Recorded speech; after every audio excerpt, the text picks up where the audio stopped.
Welcome to the podcast series, Why Don't We Talk About This Earlier with Peth and Milo, where we aim to provide a conversation that exposes you to the why and how of day-to-day personal and professional experiences. I'm Johnny Miles, and this is my co-host, Ben Pether. How you going, Peth? Milo, I'm going very well, mate. We are sitting here in a small cubicle soundproof room, and my OCD and my claustrophobic is going crazy right now, but looking forward to getting into it. It's something we have chatted about for a number of months, weeks, days, long conversations on the phone. Definitely. From the early point of knowing you, Milo, of the younger days of high school, of prepaid $29 Optus caps, of 150 minutes, I definitely would have gone over my cap, that's for sure. If we kept those caps now from the conversations we've had on those long nights, talking about the whys and the hows. But yeah, looking forward to getting into it with you today. Well, another thing we often talk about, not just the whys and the hows, but the wins. Do you have any stories of some wins, some things that have gone well in the last week? Mate, wins. Had a win at indoor cricket the other night in the Social League comp. It's quite flattered to raise the bat. I don't know if it counts as an actual half ton in indoor when the blokes are bowling right arm party pies. But yeah, that had a win, and off to Israel in 10 days. I have not organised my travel insurance yet. When you're travelling to a region close to the Gaza Strip, you probably thought you should have organised that prior to booking everything, but it's locked and loaded, and yeah, looking forward to getting into it. Wins yourself, mate? Yeah, a few wins. I'd say maybe major one. I decided to rock up through a friend, invited me to play some pick-up soccer just with a bunch of random guys. And the sun was setting and a wonderful day in Perth, and there was a bunch of people from the surrounding suburbs playing soccer from all these different countries. I had a few different accents, a few different languages, and even some families came down to watch, and it was good fun. We played even once the sun started to set and it got pretty dark, so we just loved a good game of soccer. So it was one of the wins I had this week, that's for sure. Mate, sounds like the community was on fire. I know you love community, mate. I know you like being countercultural, but yeah, the community sounded like it was on fire. My friend had actually warned me about it. He's like, oh, the guys down here get quite competitive. Really? And in the first 10 minutes, I was like, I don't know what he's talking about. And then there was one guy who rocked up after everyone else, and then another guy rocked up, and somewhere in that, the captain of one of the teams, well, he kind of made himself the captain, as tends to happen in social sport. He was like, no, he's joined our team, so you must have him now. So obviously there was a little bit of competitiveness, and I was like, who cares? Someone's joining. Doesn't really matter. The more the merrier. Not to be. Interesting. Well, I know my dad, my old man, did tell me once, when there's a group of males and sports involved, within 5 minutes, two things always occurs. There's rules and there's scoring. So, yeah, it's... anyway, I'm glad you enjoyed it. So today, mate, what's the go? Well, we're looking, as I said, episode 1, more to the story, and the idea that everyone has a story. Do you know why I reckon this could be a really important thing to be considering on the everyday life? I think, look, from my personal experience and chatting to a range of individuals, obviously, day to day, we working with humans as teachers in our profession, but also outside in social and personal environments, that we can sometimes, as humans, create stories about others and we can put them in a box. But ultimately, if we are creating assumptions about different people, it is important that we actually do understand their story, because it allows us to better relate to them. It allows us to ultimately care for that individual, and in a personal or a work/professional setting, gives us a better understanding of their behaviours and what we can do to come alongside them, but also get to know them.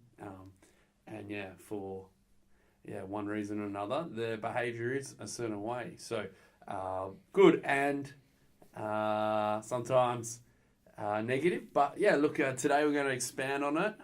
Well, you mentioned already one of the things we're expanding on. You mentioned assumption, something I call the big apes Yeah. The assumptions, perceptions, and expectations. They're the big apes. They're the apes that get in the way of relationships and conversations. I've definitely seen a few big ape moments from yourself. You're a bit of a big fella anyway.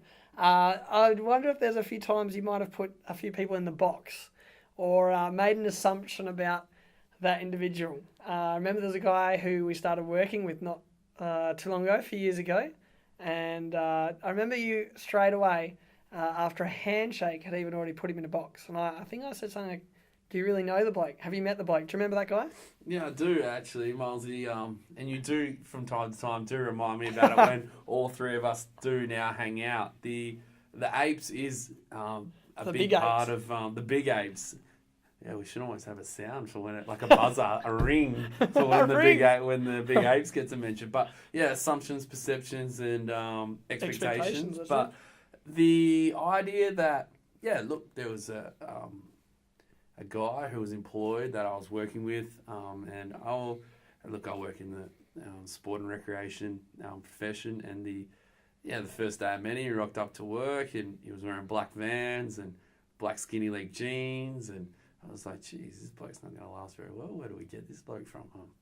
Anyway, and I shook my hand, and it was, his nickname actually was Sloppy Salmon on the first day because his handshake was quite flimsy. But look, I'd put him in this box, and very early on, and had a limited idea of what his ability would be, and look, a learning experience over the next 12 months that I ultimately, at the end of it, thought that I'd learnt more from him than he'd learnt from me from working closely together on a day-to-day, full-time basis. So that individual taught me so much about not only why his behaviour on that day was that sort of dress code and how that sort of came about, and that's a story for another time. But I put him in a box, and the learning and the growth and the development in myself from that experience of working closely with him, and ultimately I'd written him off very early on. So, yeah, there are little nuggets. What I call gold nuggets of little things you pick up along the way of meeting different people and different experiences. So, Blake, and he'll be happy for me to refer to him as Blake, or Jimmy, as his nickname is, was definitely someone I put in a box. So why does this occur? Why do maybe yourself and maybe lots of time other people as well, why do we put people in boxes? Why do we assume things about others? I think it's human nature to draw on our previous experiences and to therefore categorize and label behavior that we see demonstrated as an overarching sort of generalization of sort of linking it to past experiences. So this therefore is can limit us. But I guess I'm interested to know why you think this occurs. I think it's because as humans, we experience life as a series of events. It's not a math problem. Instead, life comes to us as one event, then another event, and then another thing, and then another thing. And humans, we're meaning-making beings. With each event that occurs, we try and make meaning of it. We try and interpret it. So an event or a fact occurs, but then we make assumptions, even judgments, and I guess make a story to try and explain or make meaning of that event or that behaviour that we just witnessed. And we sometimes do this with not a lot of info, and sometimes we do make that decision with lots of info as well. For example, I remember a few years ago I was in my car and I was reversing out of work. And as I reversed out and started driving along, I started to hear this click, click, click sound in my car. Mate, was it your indicator? No, it wasn't the indicator. No. Are you sure, mate? No, it wasn't the indicator. Okay. Anyway, and I got out of my car and was like, oh, it must be something in the tyres. Got out, couldn't really see anything. I thought, oh, maybe it's just like a loose gum nut that's kind of got caught in it or something. So I decided again to drive off. So I started driving off and click, click, click. Got out again.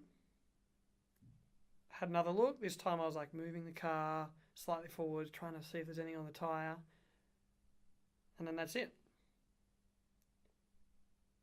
Now, I offered no conclusion to that story, no resolution. The whole time we're trying to go, what's happened to the tyre? Why is there this clicking sound?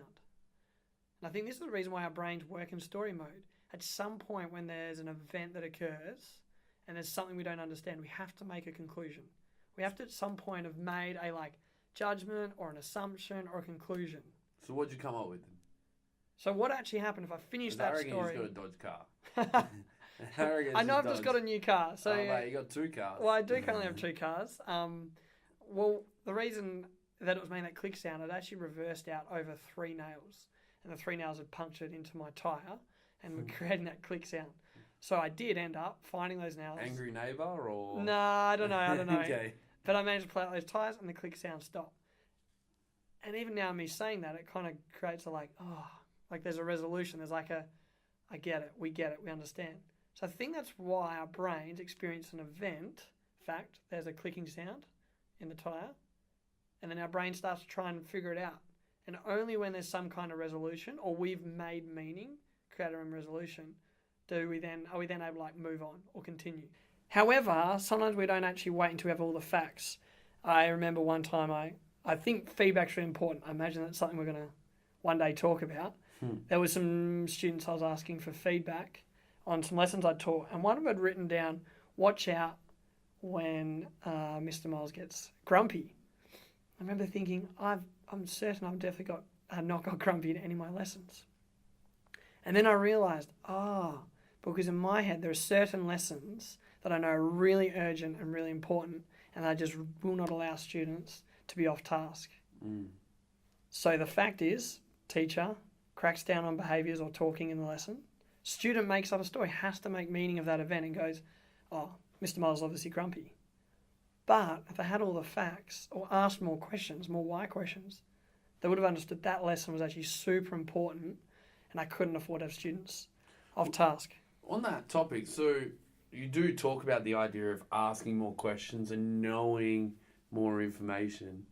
Do you ever think that it is safe to make an assumption on a topic or at all, or because we're time poor, for us to, when do you think we can ask those more questions, and how do we ask those more questions? How do you think that occurs?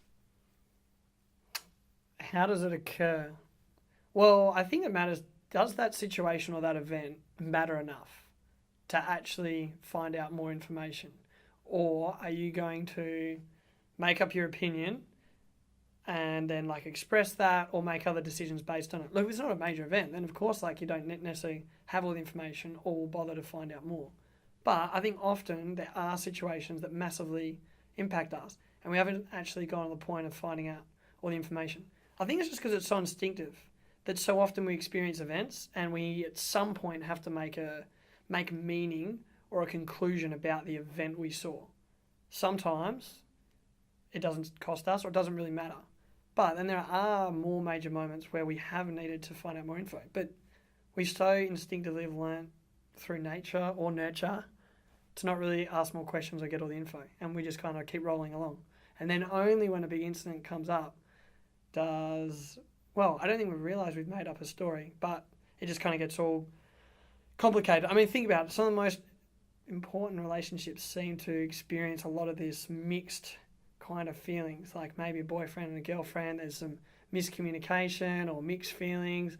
Guy said he's keen on a girl said she's keen, but then a week or two later, the guy again observes these behaviours and is kind of it doesn't seem like she's all that keen. And the guy starts thinking, she's not keen on me anymore. And then he finds out, she's just really busy. She's got a lot of assessments or a lot of work happening outside of their relationship. And if you'd gone to ask those questions, it would probably have clarified heaps of that. I don't know if you've ever experienced, you've texted someone and they haven't texted back. I don't know what kind of goes through your head when maybe you've texted someone and they haven't texted back for a few days. What tends to happen? Yeah, I think there's definitely that element of, look, when you reach out to communicate with someone, there's an element of you becoming vulnerable. You've chosen to, especially in our cyber world, our online world, is that you've reached out. Correct me if I've used the wrong term here. The olive branch, and you, there's that.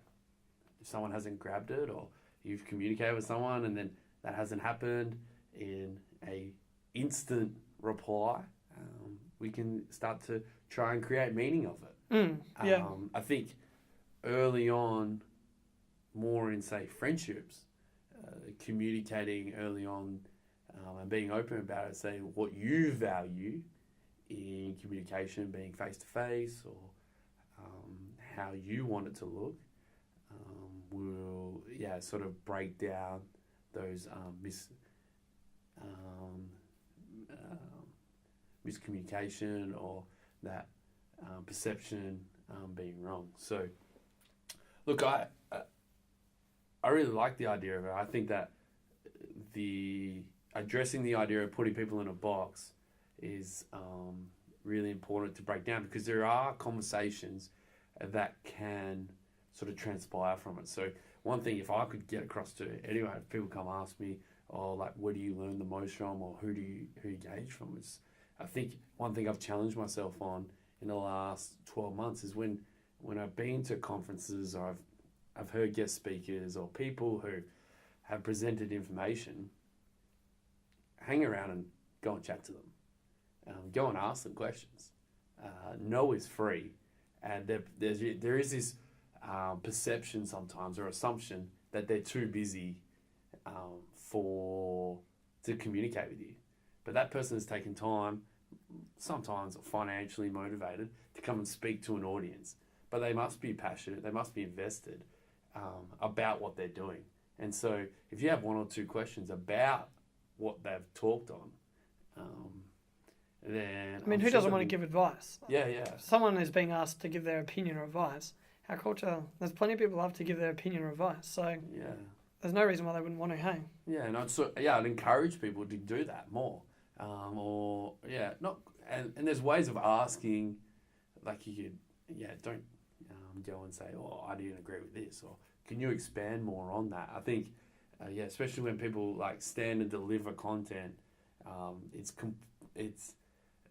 it's like with educators and teachers, it's like standing delivering content and then them walking out of the room without the classwork time for you to go back and forth with that sort of thing. So similar with relationships as well, asking why. So I think that would kind of conclude that there is more to the story, and why we experience life as events, but often have big apes running all over the place. Assumptions, perceptions, and expectations. Well, mate, and I think there is more to the story than ultimately the idea that the dog ate my homework. So, look, mate, half time there. We'll take a break, and we'll come back with more to the story. Now, Peth, it's half time, and we've had the oranges. We've had the oranges. Mrs. P was on the roster this week. Mrs. P was on the roster. Important. Very important. Yep. Now, I want to have a little segment here called Peth's Pet Peeves. Oh, you got a few? Don't get me started. Oh, I knew it. Mate, if you get me started, you'll have Alf Stewart on here as a special guest, that's for sure. Yeah, mate, there are things that happen on my day-to-day basis that annoy me.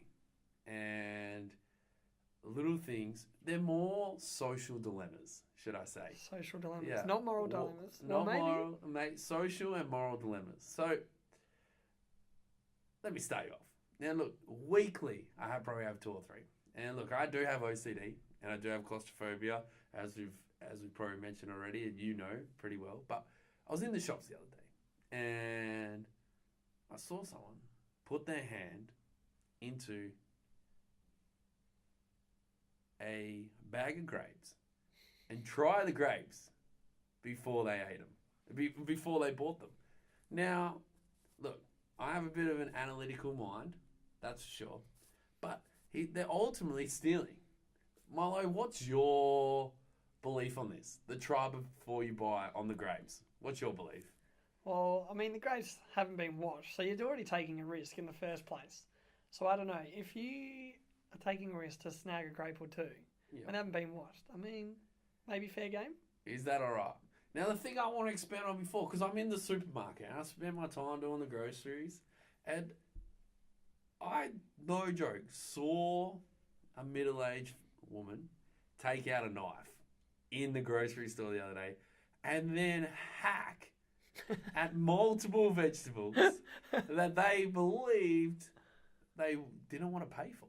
Because you obviously fruit and vegetables are weighed, and so they didn't want to pay for the broccoli stalk.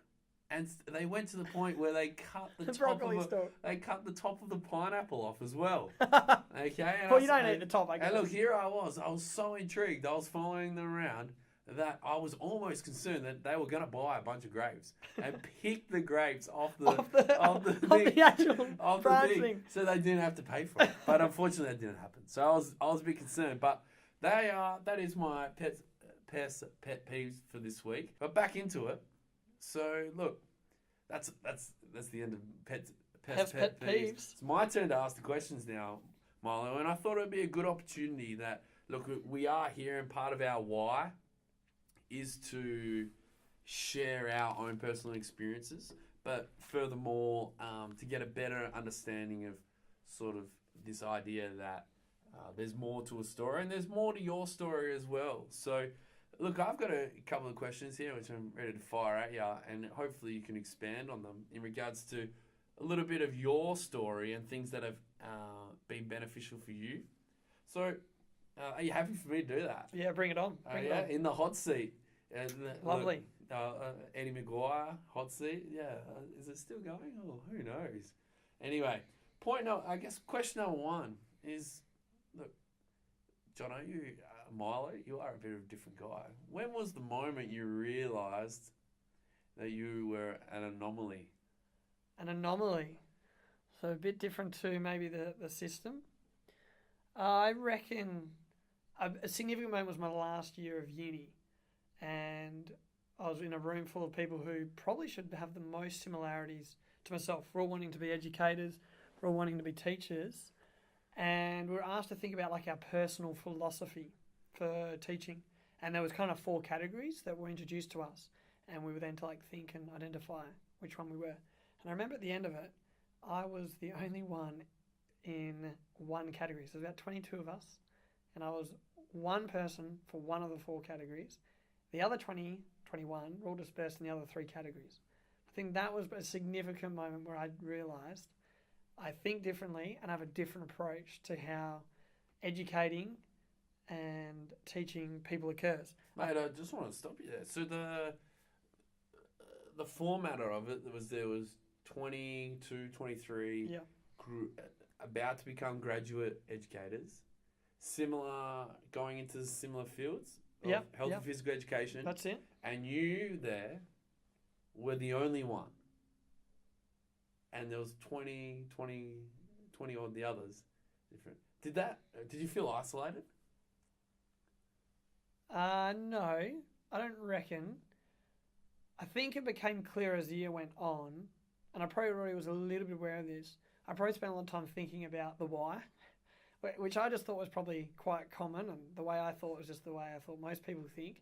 But I think through that you actually started to see how clearly I had been thinking a lot about teaching beforehand, and actually do think maybe a bit more deeply or a bit more analytical about health and physical education. I mean, maybe health and PE has a certain culture or clientele who typically maybe pursue those kinds of careers, but I don't think it was isolating, but because I think I knew really clearly what I was doing, that if anything, it just made me, reinforced me for me as a teacher to learn to listen well and ask questions and really understand people, because we are different. And I think it helped me walking into schooling thinking, let alone people my age, how much more for people younger am I actually going to have to work hard to empathise and understand their story?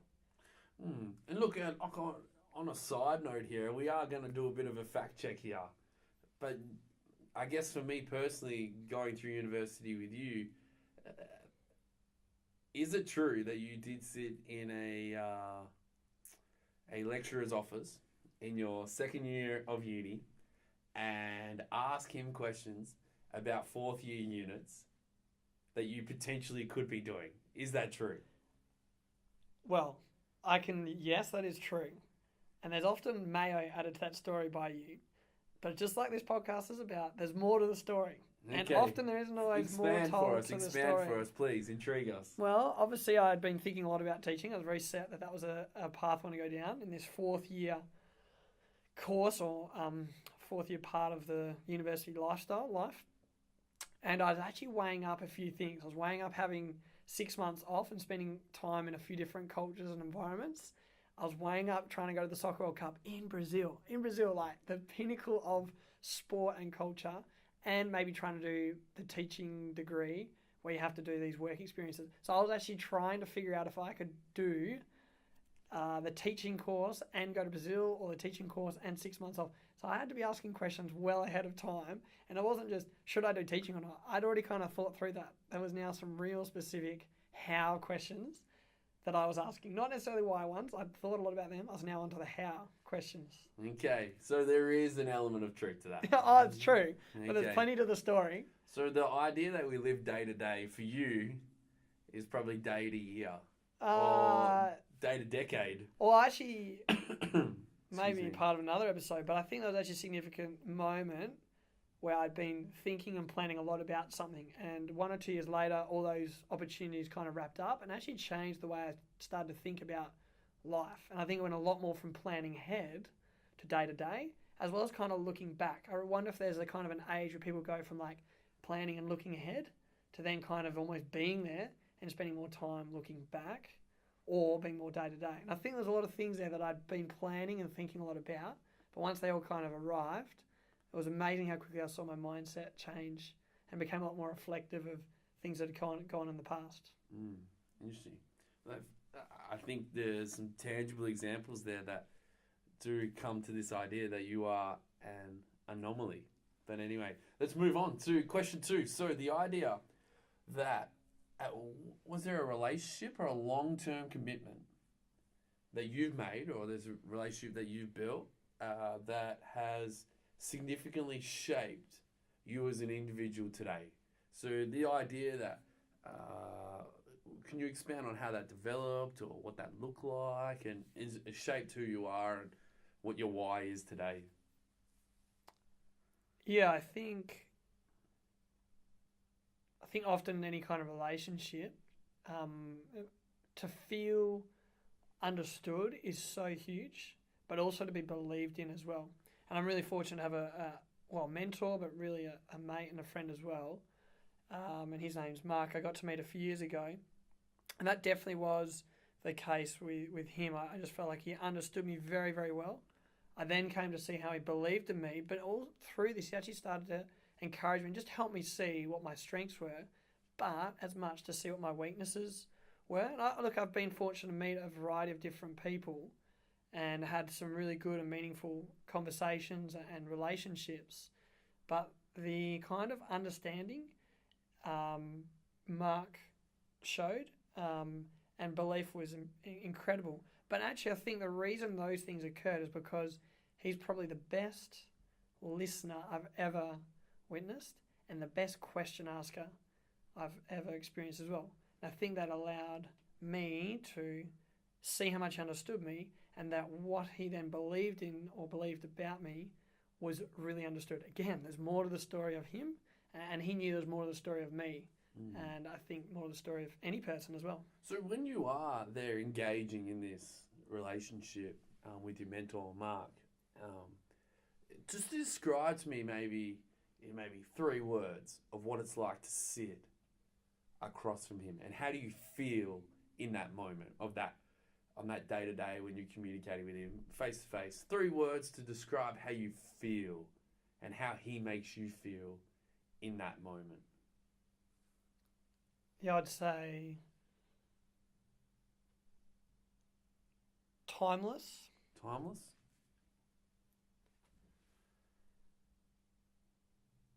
honest, and valued. Valued. And let's expand valued. Let's expand that. So, why is feeling valued important to you? I think it's something every human being longs for, is to feel significant and secure.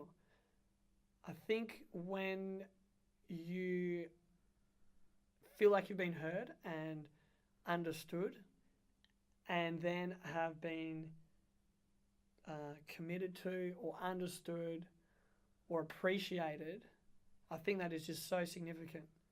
I think often in life we're unsure if people really understand us, or if people really get our why or how we operate.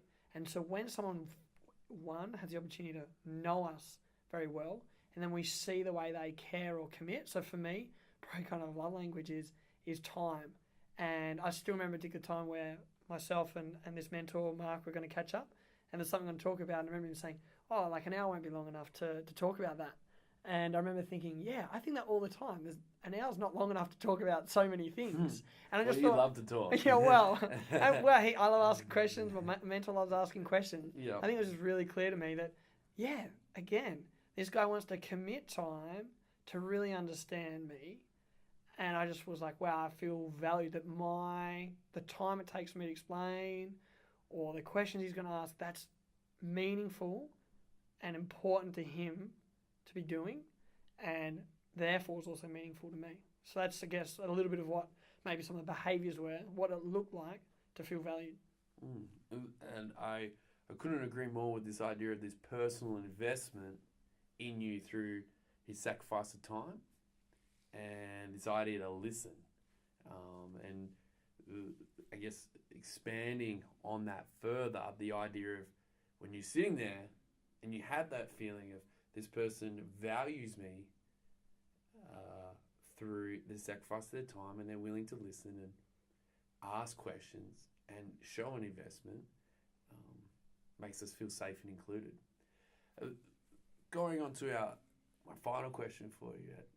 At what point did you realize that you valued relationships and you thought that they were important to pursue them with not only individuals who are young adults, young male adults who had the same interests as you, but to invest in relationships with a whole range of different backgrounds, ages, genders, and people who were of different interests to you and different occupations? When did that become a point, which is something which you shared with me previously about, and expand on? When was that something that you thought was important and something that you valued?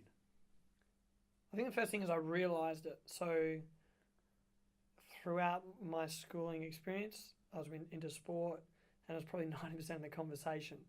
And then going to university, I studied a sports science kind of pathway. And again, that was a large part of the conversation. But I found whenever I would bump into or meet people who weren't from a sports science background so much, I found the conversations were quite interesting, or the questions they would ask me about why I do what I do. I think that first made me realise there's a lot more to a relationship and conversations than I'd probably previously had modelled to me, or I previously had even enjoyed. That's how I kind of realised that. I just try to remember what was the other parts you were saying though, not necessarily what I realised, but at what point. At what point did you value those conversations and those relationships? Now, obviously, if you surround yourself with similar, like-minded people, you're going to hear similar opinions, similar interests, thoughts on different things. When did you start to value different opinions, and when did you see that occur from those different backgrounds and ages of the groups you were hanging out with? Yeah, I think I started to see that, I guess, different ideas or opinions weren't something that was scary or intimidating. So I think as I started to understand my why and kind of understand the purpose of life and think through those big questions and gain some clarity on that, it one, increased my curiosity to understand how other people thought about it. And it led me to be, I guess, humble and confident. So humble to like be prepared to learn and listen from others, but also confident to know that what other people might have or share is something that'll be interesting and won't really like confuse me or massively rattle me. I think there were phases where that did occur, but I kind of came through that and it gave me real clarity. So I think that's why I came to that and why I started to value it as well. And I just saw as I just started to care about people, care about the way the world is. I think traveling overseas helped me see that life actually can look very different to how I or others perceive it. And once I started to experience and see that, it just increased my fascination by how different life can look. Mm. At the core, humans still want to be significant and secure, but we express that in all kinds of different ways. Thanks for some good questions there. I want to ask you a few questions because there's more to your story as well. Oh, yeah. One of the questions I wanted to ask is something I've observed and you mentioned earlier is you're quite analytical, and I've definitely appreciated and benefited seeing you analyze or think through things really well. What was like some situation you faced where your ability to analyze it or see a situation differently actually had a significant impact or a positive impact on the outcome? Excuse me, sorry. Yeah, I think it's important that you see things through your strengths. And I think one of my strengths is seeing it from an analytical perspective, sort of the numbers thing. I'm always looking at things. That's for sure. Does this add up and how does that work? And diagrams and graphs and those sort of things. Which sometimes Been a few famous ones. Yeah, absolutely. So look, I think stepping out of university and stepping into the context of education, straight away my thought process was the numbers and figures of how's this work, what are the measurables, what are the immeasurables, and you go from an environment of finishing your teaching degree of high volume of feedback and on a day-to-day basis, and then you enter the context of your first year of teaching and it's a limited feedback. You almost close the door to your room and it's you with the kids, and if you don't kill anyone, then it's all good news and you mark the roll. So expanding on that idea is that for me it was something that I struggled with very early on. Is that, am I doing the right thing? Am I not doing the right thing? How are my classes going? And then taking a step out of that situation and looking at the measurables in the environment of my workplace, and then the immeasurables and the environment that I'd come from, which was high volume of feedback to limited volume of feedback. Now that's an example of where I was very analytical about it. Where that's turned into being a significantly positive impact is, well, I've been able to channel that now and break that down more and do a bit of research, and now provide that as some form of a mentor to new young graduates who are entering the teaching profession, about allowing them to acknowledge it, them to see that how this occurs, and then allowing them there in the process of day-to-day to find success. And so through that, that's allowed me to, spoke at a conference and mentor other staff. But, I remember there was one guy, he was in our educational context or educational sphere only for a week. And they were initially meant to be spending a bit of time with myself, but which will probably get to one of my other questions, but he ended up having a conversation, getting to know them quite well, quite quickly, and have had some ongoing conversations regarding them about education and kind of the high volume of feedback themes. Tell us a bit more about that relationship. Yeah, so that's been an ongoing mentoring for nearly 2 years now, of this idea of finding success in the day-to-day, but also the bigger scheme of things about in education, that you have the little wins, and then you hold on to them and you work through it day to day, and they build up over a year. The other example I could use is that my analytical sort of brain is, I had a staff member who that I was working with, mentoring, a fellow colleague, and he shared with me he was distressed and upset that he'd done all his planning, done all his content, and his students he was working with weren't receptive of it, and they were upset, and weren't as interested in the hours and hours that he'd put into it. And I said to him, look, we work in the industry of humans. We work in the business of humans. And I have mates who are accountants, and the numbers and figures don't change. They don't have moods. They don't have personalities. They either add up or not. But when you're working in this environment, you are working with them. And at the end of the day, we put our best foot forward. And sometimes that they are having bad days, it's than the other. They are receptive. But we change, we adapt, and we move forward. That's really good. I was interested then to ask you, though, you find yourself in meeting a number of different people and quite quickly finding yourself in conversations and quite meaningful ones. What's been like a significant one-off conversation or meeting you've had with maybe one or two individuals that's actually really changed how you think or how you operate? Yeah, I think, as I shared earlier, I've been really testing myself on is to going and having conversations with individuals that I don't have a previous relationship with and getting to know them in a short period of time, but sort of taking those gold nuggets of little bits of information that I can take away. I was at a conference about 6 months ago and met a guy who was in a professional setting very similar to mine, and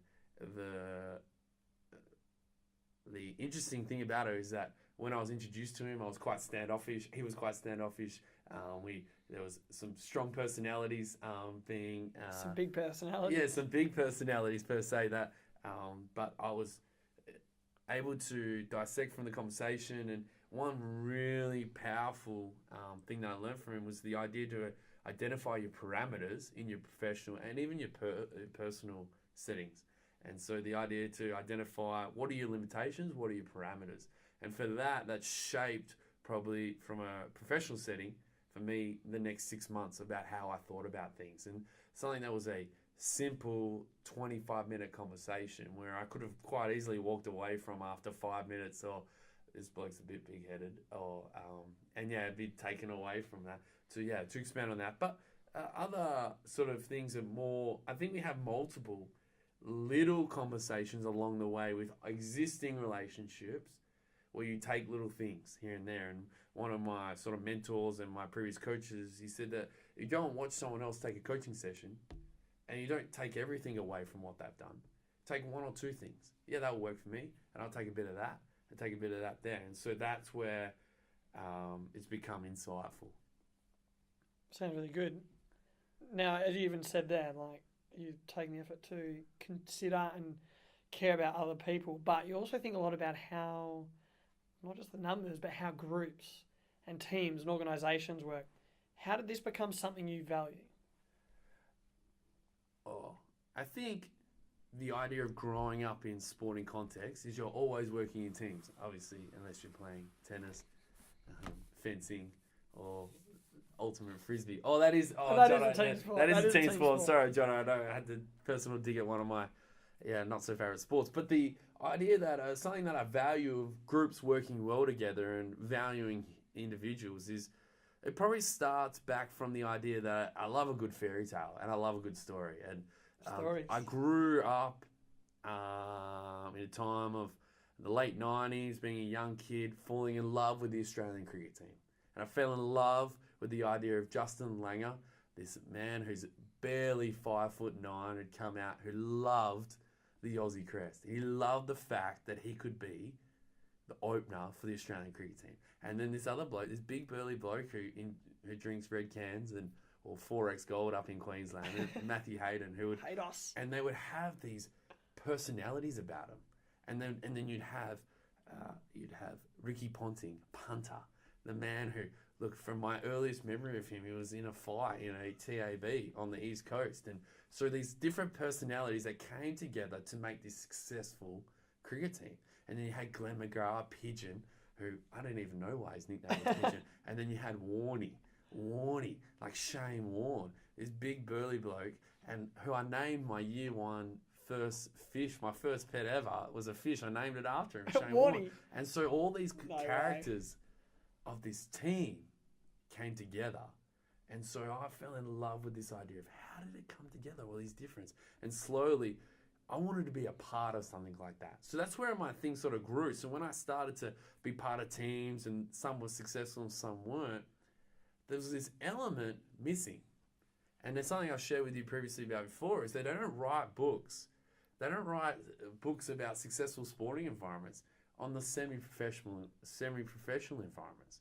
And so I slowly were a part of different teams and that sort of thing where different people on those teams value different things. Some were there for fitness and exercise. Some were there to pursue elite sporting context. And some were there because this was their life. And I had some positive experiences and some negative experiences. I know from time to time I had some coaches and mentors who were so invested in what we were doing and trying to run it like a professional environment. But the players didn't necessarily want it to be like that. So I had this, it started out as a kid as looking at this group and this falling in love with sporting teams and the Eagles and the Australian cricket team. And then when I had my opportunity to do it, and now being a part of a professional setting where I have my own teams and my own groups and having more of an investment in valuing people, understanding what's their why, what do they value, and what can we bring, how can we bring that all together so we can have that intrinsic fulfillment in achieving the same goal. Well, there you go. There's more to the story of Peth and more to the story of this podcast. But that's been a really interesting insight into yourself there, Peth.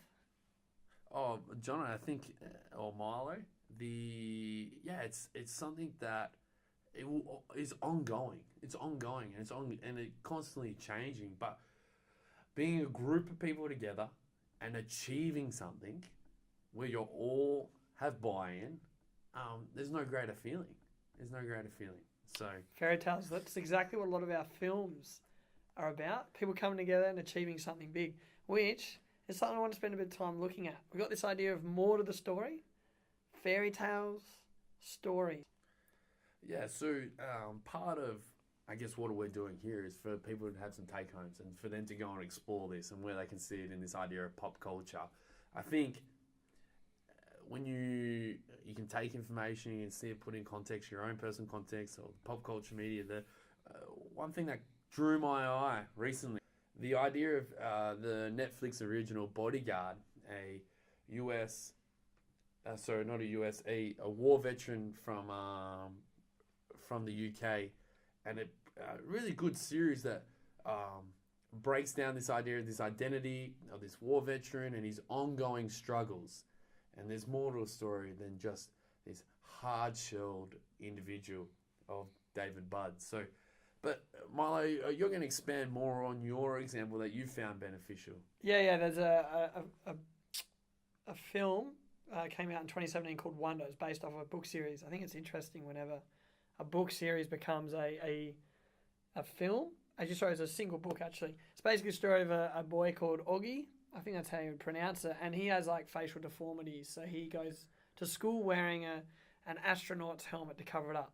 Anyway, look, the reason why I think it's quite a helpful example to there's more to the story is the story spends a lot of time looking at the different characters and how they perceive and assume things. And then as we start to understand more of their character, we start to empathize and care more about them and start to see what we first thought about them actually, now we probably realise doesn't make sense. Milo, I think that's all we got time for today. Where can people find us? So listeners can email us questions that they'd like us to answer at pethmiloconvos@gmail.com. Milo, mate, I hope you have a week full of wins.